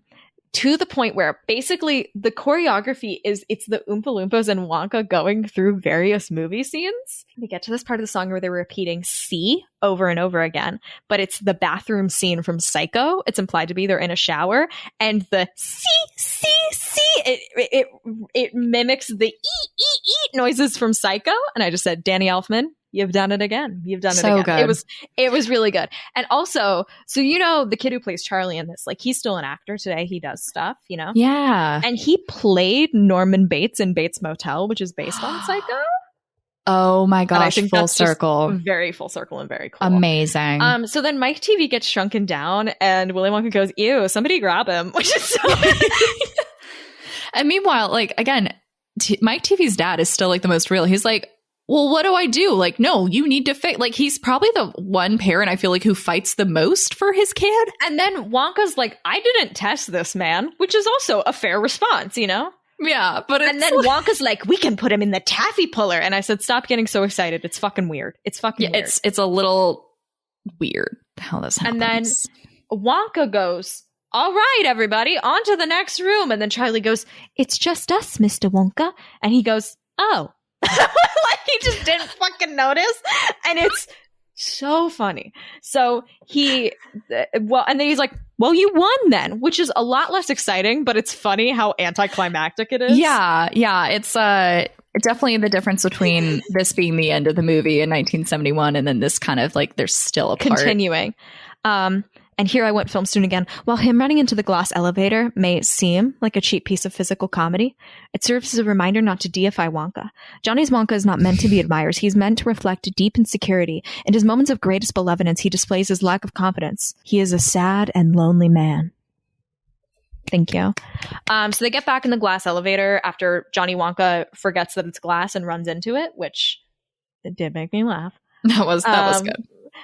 So here's some of the buttons in the glass elevator, according to IMDb trivia. Incompetent fools, T-bone steak jello, secretarial poodles, cocoa cats, mechanical clouds, stars in their pies, nice plums, up and out, fragile eggs, black box of frogs, weird lollipops, mighty jam monitor, creative dog flip, elastic forest, leaky canes, ew, What? desert island, pie cream, Leaky canes. spewed vegetables, naffy taffy, lickety split peas, honeycombs and brushes, old sneezes and smells department, What? television room, whiz doodles, chocolate lip rookies, blackberry sausages, Yankee doodles, orange Yankee egg flip, Doodles. root beer goggles, pastry room, heart-shaped lungs, Root and beer projection goggles. room. And that's it. I can't get over mechanical clouds. Yeah, Because that 'cause sounds there's like a really nothing cool, like candy about Regina that. Spektor song. You know what I mean? Yeah. I'm really into creative dog flip. Yeah. Nothing. That's nothing. Does he just have a dog in there? Anyway, the way Wonka again does the thing where he's talking to Charlie Bucket and Grandpa Joe, and he turns around to press a button on the elevator, and you see his face is just dropped. It's dead. He's not excited at all. And it very much reminded me of the "even smiling makes my face ache" from the line of Rocky Horror Picture Show, which is like the only line that feels like weirdly real. And you're like, what the fuck just Wow. happened? Whoa. I love Anyway, Whoa. pressing the button represents him escaping from the traumatic hell he's put himself in, reliving his trauma. And it really does seem like Wonka's about to kill him. Sorry to say it, but Wonka in this movie and Tom Wamsgans from Succession really have the same energy, and I'm not going to expand. I know we can talk about Succession, and I said I'm only going to limit it to 30 seconds, but there's something very similar, especially in the season 3. I'm just saying. So the kid comes out of the factory, and Wonka really said, "I can make these kids worse," because no one learns from their lessons. It's all as they come out of the factory, it is shown that he made them worse, which Augustus I think is Gloop fascinating. got away the best. He got away the easiest. Yeah, so I talked about this. So Augustus Gloop, this is fine. He's just covered in chocolate. He went in a pile of mud. Violet, honestly, I'm gonna be perfectly upfront. The purple look looks sick as fuck. She looks great. Pretty good, And pretty she's good. flexible, and she's like a superhero, basically. She's basically Elastigirl. So she kind of she got can out do a leg insane up. flips and cartwheels and shit. She's just covered in garbage. That's fine. Yeah. Mike TV is a body horror. He is as thin as paper. Horrifying. And he's super tall. I have another reference. I'm not going to show it to you because it's just as bad as the other thing. I'm not doing it to you. Show it to me. I'm not doing it to you, Elaine. You guilted me about that last thing for so fucking long. I'm desensitized. What if I set a timer? There's just no... It's a single image. I don't want to do it to you. I genuinely feel so bad about the Alice thing, but I'm not going to show this to you. Like, outside of the podcast bit, I genuinely care about you as a friend, and I feel really bad, and I don't want to do that to you again. Because as part of it, I'm like, I know part of this is a joke, but also it feels kind of real, and I feel really bad about it. And she's not breaking the joke to let me know she's like really okay. Do you know what I mean? If like she's going to be fine, and like, do I need to call her tonight to make sure she sleeps okay? Like, I'll do it. I'll do what she needs. You know, like you're just going to get to text at 3 a.m. and it's just going to say, you did this to me. I am fine. I am okay. For our listeners, not Elaine, there is a Junji Ito body horror comic titled The Enigma of Amigara Fault, which really reminded me of the way that Mike TV is handled in this movie. That's all. Elaine, you're good. Thank you. I took my headphones off for that. So now Willy Wonka crashes into their house before telling Charlie Bucket he won the factory, which is fucking rude. Like, their roof is gone. Yes, completely. And I just wrote, the DILF is back. His presence my gosh. We needed him. I was texting my friends about this, and I was like, oh, my main coherent thought I have about this movie is that Charlie Bucket's dad is a DILF, and I sent a photo of it into the group chat. And my one friend, Liesl, said if he sucked on boba, he'd look like an 18th century portrait, which I just thought was a very evocative image. Willy Wonka's discomfort with a loving family is genuinely upsetting to watch. Yes. And it further means that episode I made about is Willy Wonka capable of familial love? This movie really works for you. I'm very excited for that episode when it comes out for Valentine's Day. I think that'd be good. So my favorite line of this movie is when Wonka says, well, I was sitting down to get my semi-annual haircut. That's the best line of this movie. Yes. Something about that line. This is when the whole thing comes where he pulls a hair out. He pulls a great hair and he goes, I must find an heir. So we go back to the Bucket house. We're out of the flashback. The whirlpool's gone. He opens the closet and he sees the toothpaste bottle structure. And there's this flash on his face where he goes, oh, yes. And then he gets back to it. He's like, it's the best I've got. It's the best I've got. He's like, oh, that's weird. And I do think it's fascinating that Mel Stewart thought Wonka was the protagonist of Mel Stewart's Wonka, because Johnny Wonka has so much more backstory and character motivation. Yes. Like, that's what I was trying to say, why I thought it was so weird that Mel Stewart was like, oh yeah, Gene Wilder Wonka is the protagonist of this movie. Because the 1971 movie doesn't really have a protagonist. No, not really. Yeah. Really. Just things kind of happen, which I'm into. But like, this movie clearly has like dual protagonists between Willy Wonka and Charlie Bucket, because you know what they want. You know what's happening. You don't know what Willy Wonka fucking wants in the first movie. It's so weird. Yeah. Anyway, I pulled it. God, I really got a lot of stuff going on here. So The Shining versus... So I was talking about The Shining. I'm sorry, the way that your like voice just dropped, you're like, yeah, okay, so like The Shining and... I was trying to write about The Shining and the differences between the book and the movie of The Shining, which is the thing I feel very strongly about, because... Oh, same, actually. Oh, really? What's your opinion? I think the book's better. Oh my God, Elaine! I'm so happy! happy! The book's way better. It's because, okay, here's my theory. The horror of the book comes from the fact of how much you know. You know it's all going to happen, and there's this dread. Yes. Whereas the movie, you're like, I don't know what the fuck is going on. And for me, that how much you know is better, you know? Yes. So that's kind of the difference I feel between the Gene Wonka and the Johnny Wonka. So Gene Wonka, part of the mystique of this character is how little you know. You're like, what the fuck is happening? And Johnny Wonka, you know too much. And the demise is laid out in front of you, and it's unavoidable. Anyway. That's such a good point. Thank you.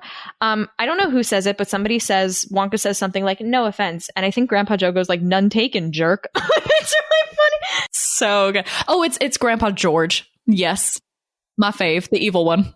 And then Charlie's like, well, I'll come and work in the factory, but only if my family can come. And he's like, oh, you can't have a family. And he goes, look at me. I had no family and I'm a giant success. And everyone in the family collectively raises an eyebrow. And it's so fucking fun. Like, they're all just like, oh, okay, boy. bud.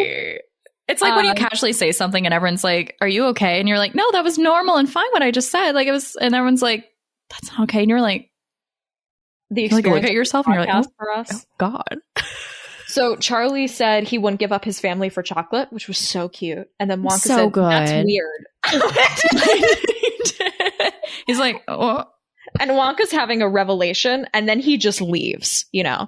But basically, after this, it shows that things kind of start looking up for the Buckets. Like, the dad was able to get a job back, and he was able to start working on the machines and things like that. So it's doing better for them. And then Wonka has a therapy session with one of the Oompa Loompas. And in this scene, he really has like a Lord Farquaad haircut, but it's not important. Wonka then decides to go undercover on the streets of London with a big newspaper to get Charlie's true feelings about him by getting his shoes shined. And Which also Charlie being a shoe shine boy is amazing. Charlie's shining his shoes and Wonka pulls his thing down and he's like, really? Do you really feel that way? And Charlie knows it's him the whole time. Which is no reaction whatsoever, which was amazing. It's so funny.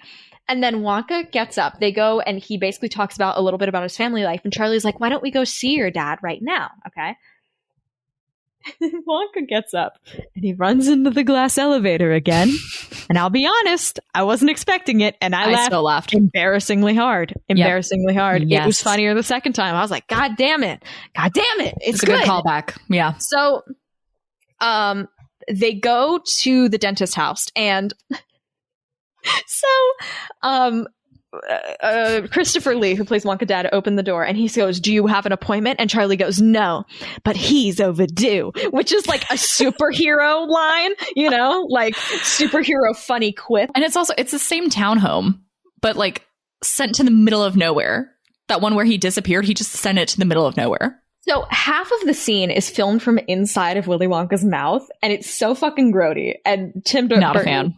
Jail time for that. I fucking hate it. Not a fan. So it's revealed as Wonka and his dad are having a conversation, which his dad doesn't know it's him. Let's clarify.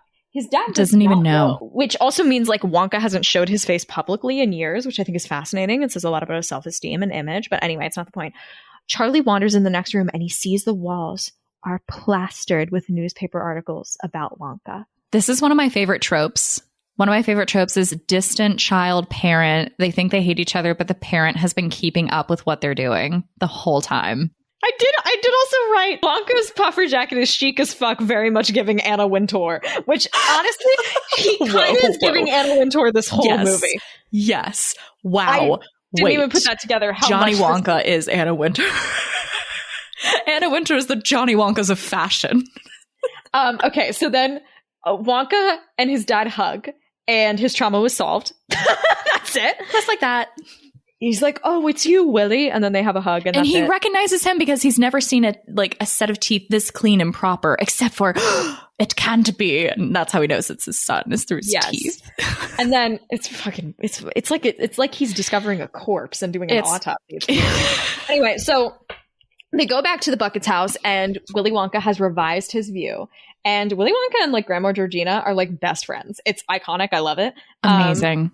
So, and also there's a thing. All of the grandparents are out of bed, which implies like the new nutrition and the like places that they're living, and as their living standards improve, they've been able to regain more like strength, which is awesome and very satisfying. Yes. And then they're all having a family dinner in the home, and it zooms out and you realize they are in the chocolate room. Their house got moved into the chocolate room. And then the voiceover goes like, Charlie gained a factory, but Willy Wonka won even more, a family. And you're like, aww. But then it's ruined because then you see who's been the narrator this whole time. It was one of the Oompa Loompa. I didn't even mind that. That's the thing. Actually, you know what ruined it for fine. me? Is then it goes to the credits and it goes, Willy Wonka, Willy Wonka. And I'm like, no! You were so good. You're doing so good. You're doing so good. Just and then cut it to that. It made me so angry. Anyway. I think one quick aspect as we wrap this up. Yeah. This movie was not a musical. No. It had that song, no other songs. How do you think that affected the storyline here? Better. I agree. I think the songs would have detracted, because even when we were talking 1971, the songs were there, but I kind of forgot about Pure Imagination. I didn't miss any of them. I wouldn't have wanted Pure Imagination in this one. To me, I would have been offended, and I think that's okay. I'm just picturing Johnny Wonka singing Pure Imagination. No. Come with me. It would ruin it. I kind of want it to exist now. I kind of wish. Anyway, it's fine. Be careful what you wish for. So we're done. We've finished covering the movie. I did want to talk about a little bit. I wrote down a list of everything that Johnny Wonka made in this movie. He made eggs that sprouted into real moving chocolate birds, chocolate ice cream that stayed cold forever, a building made of chocolate, gum that never loses flavor, gum that blows the size of balloons, everlasting gobstoppers, hair toffee, to name a few. And I would say, if we're judging based on prolificness and inventiveness, Johnny Wonka is superior to Gene Wonka in almost every fashion. I don't think that's a debate. Gene Wonka just made really good chocolate bars, okay? And some cool gum. There was the gum, Johnny Wonka's on a whole nother fucking level. Do you know what I mean? I'm sorry. You know what I mean? I'm sorry. Yeah, no, I'm there with you. Definitely more of the businessman side, I would say. This felt more businessy. 1971, he doesn't feel like a businessman. He feels like an artist. This one is a businessman. It's very corporate. Even though he's a kid, if that makes very corporate. Elaine, we've made it through all 5,000 words in my notes, and it only took 3.5 hours of recording. Overall, thoughts on Johnny Wonka? I enjoyed it. I think it's nearly incomparable to the 1971 Wonka, and they each have their own merits. But if I were to pick one to watch as a film, this one is much more emotionally satisfying. So I feel like for me, I would prefer to rewatch this one. I don't want to, but I would prefer it. And I enjoy a lot of the fucking insane choices Johnny Depp made, which I know is an unpopular take. I thought it was funny. So I think as a group viewing, when I want to have giggles and stuff, an audience reaction while watching Johnny Wonka, I think is a mood. I agree. I think they're so separate that I can like them separately. I didn't hate this movie as much as I thought I would. There's still some things I have issues with, but I would overall say that okay. But if I was doing a holiday sit down and I wanted a good feel good movie, I would put on the 1971 version. But I think they both have their merits, which I did not see that ending for me. So I think this film clearly handles Charlie and Grandpa Joe superiorly in almost every accent. The Bucket family, this movie takes it hands down. There's no reality. I just forgot that we're a Wonka Watch podcast and we take Wonka so seriously. That sentence alone, it felt normal to me. And then I had a little voice in the back of my head go, this isn't normal. Yeah, the fact that me gesturing with an alligator about the merits of the different Bucket family felt normal to you is concerning. I feel like at this point we're almost drunk, I'm just high on Wonka. I'm on the Wonka juice. Okay, predictions for the Wonka prequel. My prequel prediction is that Timothée Chalamet is going to walk up to your door and slap you in the face. No, I think in terms of fashion, I think that he will be, because we've noted that Timmy Wonka starts with this more maroon jacket, and then we get into that vibrant purple that we've seen Gene Wonka have. So I think an Oompa Loompa is going to give him the purple coat. I think that's a good call. I think that's a good idea. And it shifts. That's when we get to the, he's serious chocolatier. That's going to be a moment. There's going to be a shot of the movie in which you can see a plate of cookies. Oh, damn. I like it. It's not even a fucking prediction. I'm trying to get a gimme in there. Hey. It's a prediction. It's okay. If anything is a prediction, honest to God, no one made it to the end of this episode, so it doesn't matter. No one made it here. It's just you and me. Thank you so much for listening to this episode of Wonka Watch. I guess I'm sorry for you, but happy for us. You can follow us on TikTok, The TikToks are going to be wild for this, so you best believe you got to go follow us. Do I say Twonka for Twitter? Whatever. We're at Wonka Watch. That's all our shit. You can email us your thoughts at wonkarapture@gmail.com. And unfortunately, after 2 hours, I have to yet again say, guys, just remember, it's not that important. Despite all of this, despite the tears, all of the breakdowns, the tears, the emotional the ups and broken downs. trust, the microphone being set on fire, it's not that important. It's not